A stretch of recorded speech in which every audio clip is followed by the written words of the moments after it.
എല്ലാവർക്കും നമ്മുടെ മറ്റൊരു വീഡിയോയിലേക്ക് സ്വാഗതം. എന്നോട് കുറേ കൂട്ടുകാർ ചോദിക്കുന്ന ഒരു കാര്യമാണ് ഞാൻ ഉപയോഗിക്കുന്ന മൈക്ക് അതേതാണെന്നുള്ളത്. അപ്പോൾ ഇന്നത്തെ ഈ ഒരു വീഡിയോയിലൂടെ ഞാൻ നിങ്ങളോട് ഷെയർ ചെയ്യാൻ പോകുന്നത് ഞാൻ നമ്മുടെ ചാനലിൽ ഉപയോഗിച്ചിരുന്നതും ഇപ്പോൾ ഉപയോഗിക്കുന്നതും ഇനി ഉപയോഗിക്കാൻ പോകുന്നതുമായിട്ടുള്ള മൈക്കുകളുടെ വിശേഷങ്ങളാണ്. എന്തായാലും വീഡിയോയിലേക്ക് കിടക്കുന്നതിന് മുന്നേ നമ്മുടെ ചാനൽ ആദ്യമായിട്ടാണ് കാണുന്നതെങ്കിൽ ഒന്ന് സബ്സ്ക്രൈബ് ചെയ്യാൻ കൺസിഡർ ചെയ്യുക. കൂടാതെ വീഡിയോ ഇഷ്ടപ്പെടുവാണെങ്കിൽ ഫാമിലിയായിട്ടും ഫ്രണ്ട്സുമായിട്ടൊക്കെ ജസ്റ്റ് ഒന്ന് ഷെയർ ചെയ്ത് നമ്മുടെ ചാനലിനൊന്ന് സപ്പോർട്ട് ചെയ്യുക. അപ്പോൾ നമുക്ക് വീഡിയോയിലേക്ക് കിടക്കാം. നമ്മുടെ ചാനലിലെ ആദ്യത്തെ ഒരു പ്രോഡക്റ്റ് റിവ്യൂ ആണ് മാൻഫ്രെറ്റോയുടെ പിക്സി എന്ന് പറയുന്ന ഒരു മിനി ട്രൈപോഡ്. എന്നാൽ ആ ഒരു സമയത്ത് ഞാൻ ഉപയോഗിച്ചിരുന്ന മൈക്ക് എന്ന് പറയുന്നത് എൻ്റെ അല്ല, എൻ്റെ ഒരു കൂട്ടുകാരൻ്റെ ആയിരുന്നു, മാജീഷ് എന്ന് പറഞ്ഞിട്ട് 5999 രൂപ വിലമതിക്കുന്ന ആ ഒരു മൈക്കായിരുന്നു ഞാൻ ആദ്യമായിട്ട് നമ്മുടെ ചാനലിൽ ഉപയോഗിച്ചത്. അതിനുശേഷമാണ് ഞാൻ സ്വന്തമായിട്ടൊരു മൈക്ക് വാങ്ങിക്കുന്നത്.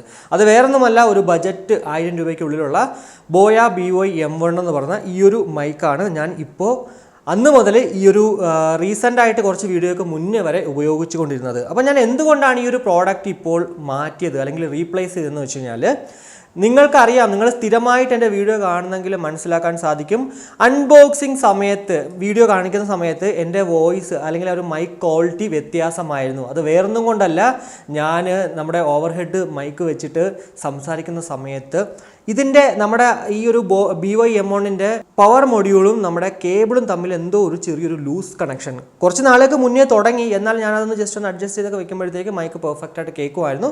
എന്നാൽ ഇപ്പോൾ 2 പ്രാവശ്യമായിട്ട് എനിക്ക് അങ്ങനെ പണി കിട്ടി. എന്നാൽ നമ്മുടെ GoPro സെക്കൻഡറി മൈക്ക് ഉള്ളതുകൊണ്ട് തന്നെ അതിൻ്റെ ആ ഒരു ഔട്ട്പുട്ട് യൂസ് ചെയ്തിട്ട് നമ്മുടെ വീഡിയോ അങ്ങ് ഞാൻ അപ്ലോഡ് ചെയ്യുമായിരുന്നു. എന്നാൽ എൻ്റെ ഇൻസ്റ്റാഗ്രാമിൽ നിങ്ങൾ കുറച്ച് നാളേക്ക് മുന്നേ ഒരു സ്റ്റോറി കണ്ടുകൊണ്ടാവാം, ബോട്ട് അടിപൊളിയല്ലേ എന്ന് പറഞ്ഞിട്ട്. ആ ഒരു വീഡിയോ ഷൂട്ട് ചെയ്യുന്ന സമയത്ത് ഈ ഒരു പ്രോഡക്റ്റ് വെച്ച് യൂസ് ചെയ്തിട്ട് 3 പ്രാവശ്യം റീഷൂട്ട് ചെയ്യേണ്ടി വന്നു. ആ സെയിം ഡേ തന്നെ ഞാൻ പുതിയൊരു മൈക്ക് ഓർഡർ ചെയ്തു എന്നുള്ളതാണ്. അത് വേറൊന്നുമല്ല, സെയിം ബോയയുടെ തന്നെ BY M1 തന്നെ ഈ പ്രോഡക്റ്റ് തന്നെയാണ് ഞാൻ ഓർഡർ ചെയ്തത്. അപ്പോൾ എന്തുകൊണ്ടാണ് ഞാൻ ഇത് തന്നെ വീണ്ടും ഓർഡർ ചെയ്തതെന്ന് വെച്ച് കഴിഞ്ഞാൽ, ബജറ്റ് തന്നെയാണ് കേട്ടോ.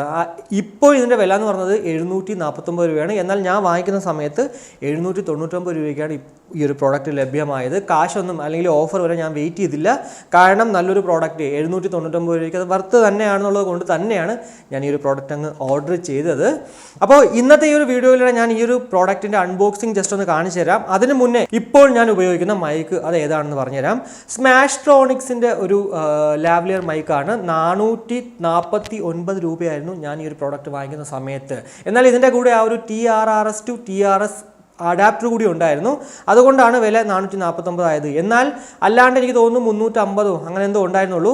ഇപ്പോൾ പക്ഷേ ഞാൻ ഇന്നിപ്പോൾ ഈ ഷൂട്ട് ചെയ്യുന്ന സമയത്ത് നോക്കിയപ്പോഴത്തേക്ക് വെറും 199 രൂപ മാത്രമേ ഉള്ളൂ മൈക്കിന് മാത്രം. നിങ്ങൾ ആ ഒരു TRRS to TRS കേബിൾ അല്ലെങ്കിൽ അഡാപ്റ്റർ വാങ്ങിക്കുന്നെങ്കിൽ മാത്രമേ ഈ ഒരു വില കൊടുക്കേണ്ടി വരത്തുള്ളൂ. എന്നാൽ ആ ഒരു കോംബോ പാക്ക് ഇപ്പോൾ കാണാനുമില്ല. അതുകൊണ്ട് തന്നെ അഡാപ്റ്റർ നിങ്ങൾ 199 രൂപയ്ക്കും പ്ലസ് ഈ ഒരു മൈക്ക് 199 രൂപയ്ക്കും വാങ്ങിക്കണം. എന്നാലും അത് നിങ്ങൾക്ക് ഇപ്പോൾ വാങ്ങിക്കുന്നത് ലാഭം തന്നെയാണ്. എന്തായാലും ഈ ഒരു സ്മാഷ്ട്രോണിക്സിൻ്റെ വളരെ ബജറ്റായിട്ടുള്ളൊരു മൈക്കിൻ്റെ ഔട്ട്പുട്ടാണ് നിങ്ങൾ ഇപ്പോൾ കേട്ടുകൊണ്ടിരിക്കുന്നത്. ഇപ്പോഴെന്നുള്ളതല്ല, നമ്മുടെ ചാനലിലെ 2-3 വീഡിയോ നിങ്ങൾ ഈ ഒരു സ്മാഷ്ട്രോണിക്സിൽ നിന്ന് തന്നെയാണ് കേൾക്കുന്നതെന്നുള്ളതാണ്. ഈ ഒരു മൈക്ക് ഞാൻ വാങ്ങിക്കാനുള്ളൊരു മെയിൻ റീസൺ എന്ന് പറയുന്നത് നമ്മുടെ മോട്ടോ വ്ളോഗിങ് സ്റ്റാർട്ട് ചെയ്തപ്പോഴാണ്. കാരണം ഇതിൻ്റെ ലെങ്ത് എന്ന് പറയുന്നത് 1.5 മീറ്റേഴ്സ് മാത്രമാണ്, കോഡ് ലെങ്ത്. അതുകൊണ്ട് തന്നെ ഇത് സുഖമായിട്ട് നമുക്ക് എന്താ പറയുക, ഹെൽമെറ്റിൻ്റെ ഉള്ളിലേക്ക് ആ ഒരു മൈക്ക് നമുക്ക് ചുരുട്ടിയൊക്കെ ഒട്ടിച്ച് വയ്ക്കാൻ പറ്റും എന്നുള്ളത് കൊണ്ട് മാത്രമാണ് ഈ ഒരു സ്മാഷ്ട്രോണിക്സിൻ്റെ ഈ ഒരു മൈക്ക് വാങ്ങിച്ചത്. എന്നാൽ ഇപ്പോൾ ലോക്ക്ഡൗണൊക്കെ ആയി പുറത്തിറങ്ങാൻ പറ്റുന്നില്ല. പക്ഷേ ഈ ഒരു എന്താ പറയുക, ബോയ BY M1 കംപ്ലൈൻ്റ് ആയ സമയത്ത് എനിക്കിത് തന്നെയാണ് ഹെൽപ്ഫുൾ ആയെന്നുള്ളതാണ്. എന്തായാലും അത്യാവശ്യം നല്ല ബജറ്റിൽ നമുക്ക് വാങ്ങിക്കാൻ പറ്റുന്ന ഒരു പ്രോഡക്റ്റ് തന്നെയാണ് ഈ ഒരു സ്മാഷ്ട്രോണിക്സ് എന്ന് പറഞ്ഞതിൽ യാതൊരു സംശയവുമില്ല. പിന്നെ ഞാൻ വീഡിയോ ഷൂട്ട് ചെയ്യുന്ന സമയത്ത് ആ ഒരു മൈക്കിൻ്റെ സെറ്റിങ്സ് ഒക്കെ ഞാനൊന്ന് ക്യാമറയിൽ ചേഞ്ച് ചെയ്യാറുണ്ട്. അപ്പോൾ അതെന്താണെന്നുള്ളത് വീഡിയോയ്ക്ക് അവസാനം കാണിച്ചു തരാം. അതിന് മുന്നേ നമുക്ക് ഈ ഒരു പ്രോഡക്റ്റ് BY M1 ഒന്ന് അൺബോക്സ് ചെയ്യാം. ഏറ്റവും മുന്നിലായിട്ട് ബോയയുടെ ലോഗോ കാണാൻ സാധിക്കും. ലാവലിയർ മൈക്രോഫോൺ, മൈക്രോ ക്രാഫ്റ്റ് എന്നൊക്കെ പറഞ്ഞ് എഴുതിയിട്ടുണ്ട്. BY M1 എന്ന ആ ഒരു മോഡൽ നമ്പർ എഴുതിയിട്ടുണ്ട്. കൂടാതെ മൈക്കിൻ്റെ ഫോട്ടോയൊക്കെ കൊടുത്തിട്ടുണ്ട്. കോമ്പാക്റ്റബിൾ വിത്ത് ആൻഡ്രോയിഡ്, ടാബ്ലറ്റ്, വിൻഡോസ് അങ്ങനെ കുറച്ച് കാര്യങ്ങൾ എഴുതിയിട്ടുണ്ട്. ഇനി പുറകിൽ നോക്കുവാണെങ്കിൽ കുറച്ച് കാര്യങ്ങൾ അവരിവിടെ ഹൈലൈറ്റ് ആയിട്ട് എഴുതിയിട്ടുണ്ട്. അതിലേക്കൊക്കെ വരുന്നതിന് മുന്നേ നമുക്ക് ജസ്റ്റ് ഒന്ന് പൊട്ടിച്ച് നോക്കാം. അപ്പോൾ അതേ ബോക്സ് പൊട്ടിക്കുന്ന സമയത്ത് നമുക്ക് ഇവിടെ കാണാൻ സാധിക്കുന്നത് ഒരു കേസിനുള്ളിലായിട്ട് നമ്മുടെ ഈ ഒരു മൈക്ക് ഇരിക്കുന്നതാണ്. അത്യാവശ്യം നല്ല ക്വാളിറ്റി ഉള്ള കേസ് തന്നെയാണ് കേട്ടോ നമുക്ക് ഇതിൻ്റെ കൂടെ കിട്ടുന്നത്. എന്തായാലും 2 വർഷങ്ങൾക്ക് മുന്നേ വാങ്ങിക്കുന്ന സമയത്ത് ഈ ഒരു ബോയയുടെ സ്റ്റിക്കർ ഇല്ലായിരുന്നു. എന്നാൽ ഇപ്പോൾ ഈ ഒരു സ്റ്റിക്കർ ഉണ്ടെന്നുള്ളതാണ് എക്സ്ട്രാ നമുക്ക് എടുത്ത് പറയാൻ പറ്റുന്നത്. അല്ലാണ്ട് ഫിസിക്കലിയൊക്കെ നോക്കുവാണെങ്കിലും സെയിം തന്നെയാണ്. പിന്നെ ഈ ഒരു ബോയ എന്ന അവരുടെ കമ്പനിയുടെ ലോഗോ ഇതേ കണ്ടോ നമ്മുടെ ആ ഒരു ക്ലിപ്പിൻ്റെ സൈഡിൽ കൊടുത്തിട്ടുണ്ടെന്നുള്ളതാണ്. അതല്ലാണ്ട് വേറെ യാതൊരുവിധ വ്യത്യാസങ്ങളും നമുക്ക് ആ ഒരു പഴയ ബോയയും പുതിയ ബോയയും തമ്മിൽ കാണാൻ സാധിക്കുന്നില്ല എന്നുള്ളതാണ്. അപ്പോൾ എന്തായാലും നമുക്ക് ഈ ഒരു പ്രോഡക്റ്റിൻ്റെ കൂടെ കിട്ടുന്ന ആക്സസറീസ് എന്ന് പറയുന്നത് ഒരു LR44 ടൈപ്പ് ബാറ്ററി ലഭ്യമാണ്. എന്തായാലും ഈ ഒരു ബാറ്ററിയെ കുറിച്ച് പറയുകയാണെങ്കിൽ 2 വർഷമായിട്ട് ഞാൻ ഉപയോഗിക്കുകയാണ്. ഇതുവരെ മറ്റേ പ്രോഡക്റ്റിൽ പോലും ഇത് ബാറ്ററി തീർന്നിട്ടില്ല എന്നുള്ളതാണ്. അതേപോലെ തന്നെ നമുക്കൊരു 1/4 അഡാപ്റ്റർ കിട്ടും നമുക്ക് ഈ ഒരു ആംപ്ലിഫയറിലും അല്ലെങ്കിൽ അങ്ങനെയുള്ള ടൈപ്പ് പ്രോഡക്റ്റുകളിലൊക്കെ കുത്താനായിട്ട്. കൂടാതെ ഈ ഒരു ഫോം വിൻസ്ക്രീൻ ആണ്. അപ്പോൾ അതേ ആക്സസറീസ് എന്ന് പറയുമ്പോഴത്തേക്കും നമുക്ക് ഇത്രയും സാധനങ്ങളാണ് ഇതിൻ്റെ കൂടെ ലഭ്യമാകുന്നത്.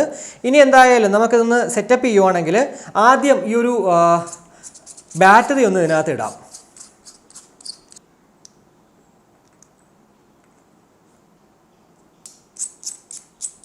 ഇനി നമുക്ക് ഈ ഒരു ക്ലിപ്പ് നമുക്ക് ജസ്റ്റ് ആ ഒരു മൈക്കിൽ ഘടിപ്പിക്കാം. ഇത്രയേ ഉള്ളൂ, വേറെ ഒന്നുമില്ല. അതിനുശേഷം നമ്മുടെ ഈ ഒരു വിൻഫോം നമ്മുടെ മൈക്ക് റെഡി ആയിട്ടുണ്ട്. എല്ലാ സെറ്റപ്പും ഞാൻ ചെയ്ത് വെച്ചിട്ടുണ്ട്. എന്തായാലും 6 മീറ്റർ ലെങ്ത് തന്നെയാണ് കേട്ടോ നമുക്കിതിൽ എടുത്ത് പറയാൻ പറ്റുന്ന ആ ഒരു അഡ്വാൻറ്റേജ് എന്ന് പറയുന്നത്. ഇനി ഇപ്പോൾ നിങ്ങൾ കേട്ടുകൊണ്ടിരിക്കുന്നത് നമുക്ക് എല്ലാവർക്കും അറിയാവുന്ന പോലെ തന്നെ ആ ഒരു മൈക്ക് ക്വാളിറ്റി നമ്മുടെ സ്മാഷ്ട്രോണിക്സിൽ നിന്നും ലഭ്യമാകുന്ന ആ ഒരു മൈക്ക് ക്വാളിറ്റിയാണ്. എന്നാൽ ഇനി നിങ്ങൾ കേൾക്കാൻ പോകുന്നത് നമ്മുടെ ബോയ BY M1 നിന്നും ഉള്ള ആ ഒരു മൈക്ക് ഔട്ട്പുട്ടാണ്. അപ്പോൾ ഇപ്പോൾ നമ്മൾ കേട്ടുകൊണ്ടിരിക്കുന്നത് ബോയ BY M1 നിന്നും ലഭ്യമാകുന്ന ആ ഒരു മൈക്ക് ക്വാളിറ്റിയാണ്. സ്മാഷ്ട്രോണിക്സ് അല്ലെങ്കിൽ ഈ ഒരു BY M1 നിന്നും ലഭ്യമാകുന്ന ആ ഒരു മൈക്ക് ക്വാളിറ്റി എന്തുമാത്രമാണ് ഒരു ഡിഫറൻസ് എന്നുള്ളത് നിങ്ങൾക്ക് ഇപ്പോൾ മനസ്സിലാക്കാൻ സാധിക്കുമെന്ന് വിശ്വസിക്കുന്നു. ഇനി നമുക്ക് നമ്മുടെ ഈ ഒരു DSLRന്റെ ആ ഒരു ഔട്ട്പുട്ട് ജസ്റ്റ് ഒന്ന് നോക്കാം. അപ്പോൾ ഇപ്പോൾ നമ്മൾ കേട്ടുകൊണ്ടിരിക്കുന്നത് DSLRൽ നിന്നും ലഭ്യമാകുന്ന DSLRന്റെ ഇന്റേണൽ മൈക്കിൽ നിന്നും ലഭ്യമാകുന്ന ആ ഒരു ഔട്ട്പുട്ടാണ്. നല്ല രീതിക്ക് തന്നെ ആ ഒരു ഫാന്റെ സൗണ്ട് ഒക്കെ നിങ്ങൾക്ക് കേൾക്കാൻ സാധിക്കുമെന്ന് വിശ്വസിക്കുന്നു. കാരണം അറിയാലോ ഒരു ഭയങ്കര പെർഫെക്റ്റ് അല്ല നമുക്ക് ഒരിക്കലും ഈ ഒരു DSLRൽ നിന്നും ലഭ്യമാകുന്ന ആ ഒരു മൈക്ക് ക്വാളിറ്റി എന്ന് പറയുന്നത്. ഇനി നമുക്ക് വീണ്ടും ആ ഒരു ബോയ BY M1 സ്വിച്ച് ഓവർ ചെയ്യാം. അപ്പോൾ ഇപ്പോൾ നമ്മൾ കേട്ടുകൊണ്ടിരിക്കുന്നത് വീണ്ടും നമ്മുടെ BY M1 നിന്നും ലഭ്യമാകുന്ന ആ ഒരു മൈക്ക് ക്വാളിറ്റിയാണ്. ഇപ്പോൾ തന്നെ നിങ്ങൾക്ക് മനസ്സിലാകും എന്തുമാത്രം ആ ഒരു പെർഫെക്റ്റ് ആയിട്ടാണ് ആ ഒരു മൈക്ക് ക്വാളിറ്റി ലഭ്യമാകുന്നു എന്നുള്ളത്. ഇനി നമ്മളത് കാണാൻ പോകുന്നത് വീഡിയോ ഷൂട്ട് ചെയ്യുന്ന സമയത്ത് ഞാൻ ക്യാമറയിൽ ചെന്ന സെറ്റിംഗ്സ് ആണ്. അപ്പോൾ ഇവിടെ നമ്മുടെ ഷൂട്ടിംഗ് സെറ്റിംഗ്സിൽ വന്നതിന് ശേഷം ഈ ഒരു സൗണ്ട് റെക്കോർഡിംഗിൽ പോവുകയാണെങ്കിൽ സൗണ്ട് റെക്കോർഡ് ചെയ്യുന്നത് മാനുവൽ കൊടുത്തു. ഓട്ടോ ആയിരിക്കും പൊതുവെ കിടക്കുന്നത്. അത് ഞാൻ ജസ്റ്റ് മാനുവൽ കൊടുത്തതിന് ശേഷം ഈ ഒരു വിൻഡ് ഫിൽറ്റർ ആൻഡ് അറ്റോനേറ്ററിൽ വന്നിട്ട് വിൻഡ് ഫിൽറ്റർ ഡിസേബിളും അതുപോലെ തന്നെ അറ്റോനേറ്റർ ഇനബിളും കൊടുത്തു. അതിനുശേഷം ഈ ഒരു റെക്കോർഡിംഗ് ലെവൽ ഇവിടെയാണ് നമുക്ക് ഇമ്പോർട്ടൻസ് എന്ന് പറയുന്നത്. നമ്മൾ ഇവിടെ ആക്ച്വലി ഇപ്പോൾ ഞാൻ സംസാരിക്കുമ്പോൾ കണ്ടോ ഒരു റെഡ് ലൈറ്റ് ഇങ്ങനെ വരുന്നത് കണ്ടോ നമ്മുടെ ഇവിടെ ഈ ഒരു -dBയിൽ അങ്ങനെ റെഡ് വരാൻ പാടില്ല. ഇതിൽ നമ്മൾ സംസാരിക്കുമ്പോഴത്തേക്ക് യെല്ലോയിൽ മാത്രം വന്നിട്ട് നിൽക്കുന്ന ആ ഒരു ലെവലിൽ വേണം നമ്മൾ സംസാരിക്കേണ്ടത്. എന്നാൽ മാത്രമാണ് ആ ഒരു പുറത്തുള്ള സറൗണ്ടിങ്സിന്റെ നോയ്സ് കൂടുതൽ അങ്ങനെ വലിച്ചെടുക്കാണ്ട് നമ്മുടെ വോയിസ് മാത്രം അത് ഒരു പെർഫെക്റ്റ് ആയിട്ട് ലഭ്യമാകുന്നത്. പിന്നെ ഈ ഒരു വീഡിയോ സെറ്റിംഗ്സിൽ പോയതിന് ശേഷം നമ്മൾ സെറ്റ് ചെയ്താൽ മാത്രം മതി ഓക്കെ ആകും എന്നുള്ളതാണ്. അപ്പോൾ ഇതാണ് നമ്മുടെ ആ ഒരു ഷൂട്ടിംഗ് സെറ്റിംഗ്സ് എന്ന് പറയുന്നത് ഞാൻ യൂസ് ചെയ്യുന്നത്. ഇനി നമ്മുടെ പ്രീമിയറിൽ എങ്ങനെയാണ് ഈ ഒരു സൗണ്ട് അഡ്ജസ്റ്റ് ചെയ്യുന്നതാണ് ഇപ്പോൾ പ്ലേ ചെയ്യുന്ന സമയത്ത്. എല്ലാവർക്കും നമ്മുടെ മറ്റൊരു വീഡിയോയിലേക്ക് സ്വാഗതം. എനിക്ക് തോന്നുവാണ് ഇത് പോരാ, കുറച്ചുകൂടി സൗണ്ട് വേണമെന്നുണ്ടെങ്കിൽ ഉറപ്പായിട്ടും ഈ ഒരു dB കണ്ടോ ജസ്റ്റ് ഒന്ന് മുകളിലേക്ക് ഒന്ന് അപ്പ് ചെയ്താൽ മതി.